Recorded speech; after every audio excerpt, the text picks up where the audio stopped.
പണ്ട് എനിക്ക് ചെയ്യാത്ത കുറ്റത്തിന് പണിഷ്മെന്റ് കിട്ടിയ ഒരു കഥ പറഞ്ഞുതരാം കേട്ടോ. പണ്ട് എന്ന് പറയുമ്പോൾ ഞാൻ 4ാം ക്ലാസ്സിൽ പഠിക്കുമ്പോൾ ഈ അറബി കുട്ടികൾക്കൊക്കെ അറബി ക്ലാസ് നടക്കുമ്പോൾ ഞങ്ങൾക്ക് വാല്യൂ എഡ്യൂക്കേഷൻ പറഞ്ഞ ക്ലാസ് ആയിരിക്കും ഉണ്ടാവുക. ആ സബ്ജക്ട് കുറെ സ്റ്റോറീസ് പറയുമ്പോൾ മോറൽ സ്റ്റോറീസ് ഒക്കെ. എല്ലാ കുട്ടികളും വാല്യൂ എഡ്യൂക്കേഷൻ പീരീഡ് ആയി കഴിഞ്ഞാൽ ജി ഡിവിഷനിക്ക് പോകണം. അങ്ങനെ വാല്യൂ എഡ്യൂക്കേഷൻ പീരീഡ് ആയപ്പോൾ അന്നത്തെ ദിവസം ഞങ്ങളും പോയി. ഫസ്റ്റ് ബെഞ്ചിൽ തന്നെ ഇരിക്കുകയും ചെയ്തു. പീരീഡ് കഴിയണതിന്റെ 5 മിനിറ്റ് മുമ്പ് എന്തോ ആവശ്യത്തിന് വേണ്ടിയിട്ട് മാം അപ്പുറത്തെ ക്ലാസ്സിലേക്ക് പോയി.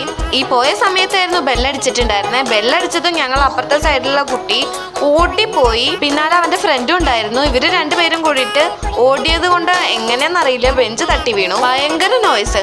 മാം ഇവിടെ ക്ലാസ്സിൽ വന്നപ്പോൾ അവനെ കാണാനില്ല, അവന്റെ ഫ്രണ്ടിനെയും കാണാനില്ല. ഞങ്ങളുടെ ബെഞ്ചിലുള്ളവർ എണീച്ച് നിൽക്കണും കണ്ടു. ക്ലാസ്സിലുള്ള മറ്റു കുട്ടികളാണെങ്കിലോ ഇതങ്ങനെ ശ്രദ്ധിച്ചിട്ടും ഇല്ല. അവർക്ക് ആരാണെന്ന് പറയാനും പറ്റിയില്ല. ലാസ്റ്റ് പണിഷ്മെന്റ് കിട്ടിയതോ ഞങ്ങൾക്ക്. പണിഷ്മെന്റ് ആയിട്ട് 5 മിനിറ്റ് കയ്യും പൊക്കി നിൽക്കാൻ പറഞ്ഞു. അപ്പോൾ ലഞ്ച് ബ്രേക്കിന്റെ ടൈം ആയിരുന്നു ഉണ്ടായിരുന്നത്. അറബിക്ക് പോയ കുട്ടികൾ തിരിച്ചു വരും ചെയ്തു.